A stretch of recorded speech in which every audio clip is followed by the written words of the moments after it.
What is up, everybody? Welcome back to my channel.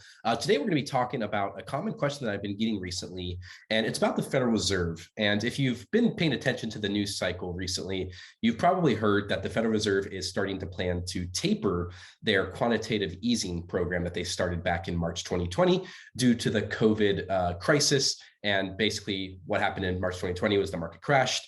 And the Federal Reserve decided to, in order to save the market and the overall economy, they were having to pump money into the economy. And they did that in the form of $120 billion each month into bonds, treasury bonds, and mortgage-backed securities, and as well as decreasing the overall Federal Reserve interest rate down to basically 0%. So the question I've been getting recently is basically, what exactly is the Federal Reserve doing and how might that impact the stock market? So yeah, like I just mentioned, the Federal Reserve back in March 2020 decided to start pumping money into the treasury bond market and the mortgage-backed securities in order to essentially keep interest rates or the rate at borrowing money as low as possible so that people could continue to borrow and keep the economy continuing to flow and minimize the impact that COVID would have on the overall economy as much as they could. Basically, all that you have to keep in mind with all of this is that the Federal Reserve made the rates or the cost of borrowing money very, very low. So businesses and even personal households could borrow money at very cheap rates in order to keep money flowing through the economy, to kind of keep services and businesses running, right? And to continue to have demand in the economy, because if the Federal Reserve just let the economy slip into a full-on recession, then demand would have been crushed. Nobody would have been spending money and everybody would have been hoarding money. So the idea was that the Federal Reserve wanted to increase demand and just make sure demand doesn't fall. So they did that by just throwing a bunch of money in the form of quantitative easing and lowering interest rates. So if you're following along back in March 2020 during that crash, the stock market crashed over 30% in just a few days. It was a crazy, very fast crash, and nobody really knew what was going to come out of it. As soon as the Federal Reserve started their quantitative easing program and lowered their interest rates, the stock market shot right up and skyrocketed to all-time new highs just a few months later. It was one of the fastest recoveries in the stock market's history. The idea behind these quantitative easing programs and the lowering the interest rate was to keep the economy chugging along and to minimize the COVID-19 headwinds that the economy had to deal with. Now, of course, there's no such thing as a free lunch, right? So the economy currently is paying for it in the form of inflation. The most recent inflation data, or the CPI index, which is the consumer price index that the Federal Reserve follows closely, which basically just tells the Federal Reserve how much real inflation is in the economy. It's the formula they use to calculate inflation.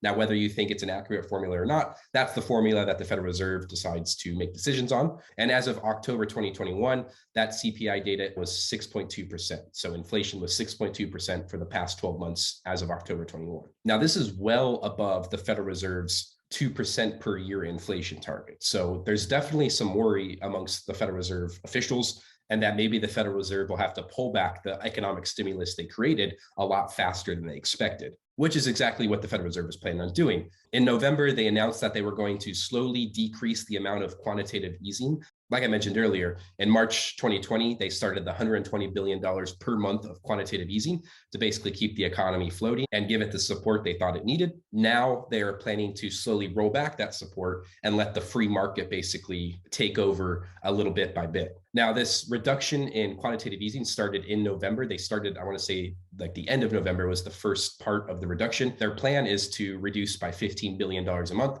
So they're going to take the $120 billion and reduce $15 billion of aid every single month, which if they follow that plan, the quantitative easing will completely end around August of 2022. Now, after they finish the quantitative easing or ending the quantitative easing, the next step will be to increase the overall interest rates. The Federal Reserve interest rate are sitting at 0%. So as they continue to increase that, the cost of borrowing money will increase for businesses, will increase for personal households, and just for everybody down the board. So borrowing money will be more expensive and in turn will likely cool down the economy and ideally inflation as well. That's at least the idea around it. So the stock market in recent days, at the recording of this video, December 6th, 2021, has been very volatile just because the market's still trying to figure out how this is going to impact the long-term effects of the market and just the economy in general. You could think of it as the Federal Reserve basically put the entire economy on life support by providing all the money and stimulus to basically prop everything up from failing and from falling into a Great Depression.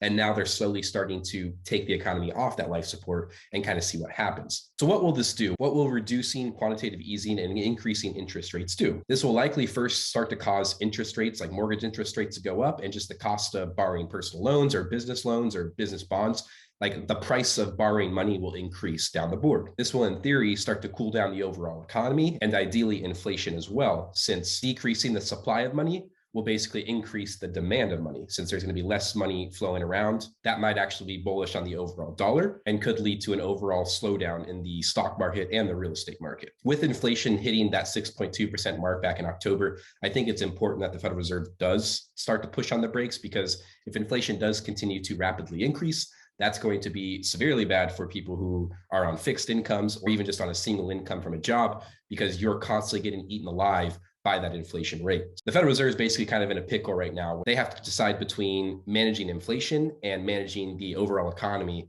from not imploding and falling down on itself. It's a very tricky situation to be in, but we do have to keep in mind that there is still a significant amount of money in the overall economy just from the previous year and a half of the Federal Reserve continuing to add money to the economy. So it's hard to say like if the economy is just going to crash right off the bat as soon as they release the support. It could, but like anything, it's impossible to predict. I think at the very least, it'll be healthy to kind of pull back the support they've created, because it doesn't seem like the overall economy needs the stimulus anymore. I think the market will be volatile as it starts to figure out kind of like what's going to happen in the near term future and kind of readjust for the lack of stimulus now in the economy. It really just kind of depends on how fast the Federal Reserve decides to reduce their quantitative easing. If they decide to speed it up, then that could create a shock to the overall stock market and just the economy in general. If they decide to slow it down, then that could continue to prop and pump everything up even more. So it really kind of comes down to the Federal Reserve, since they have a lot of ammunition and just a lot of influence on what happens to the economy in the short term and even the long term. I mean, they are more or less controlling the cost of borrowing money. So if they want to make the cost of borrowing money more expensive, all they have to do is increase interest rates. That's basically all they have to do. If they want to decrease the cost of borrowing money, what they could do is decrease interest rates. I mean, they're currently basically at 0%. They could go negative. Whether or not they do that, that's a whole other story.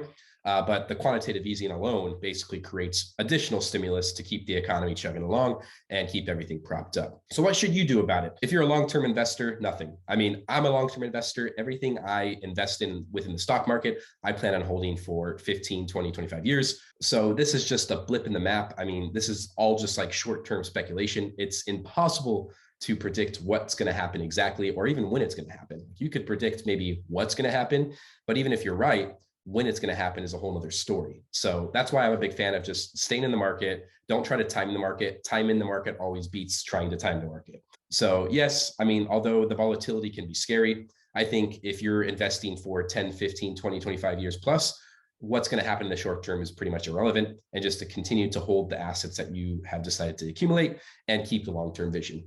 Well, thank you for watching. I hope this was helpful. I know there's a lot of confusion around the Federal Reserve and basically how they impact the economy. So I hope this video was helpful. If you have any other questions, feel free to shoot me a DM or leave me a comment. If you have any suggestions on other videos you'd like to see, leave me a comment. I'd love to hear them, and have a great rest of your day.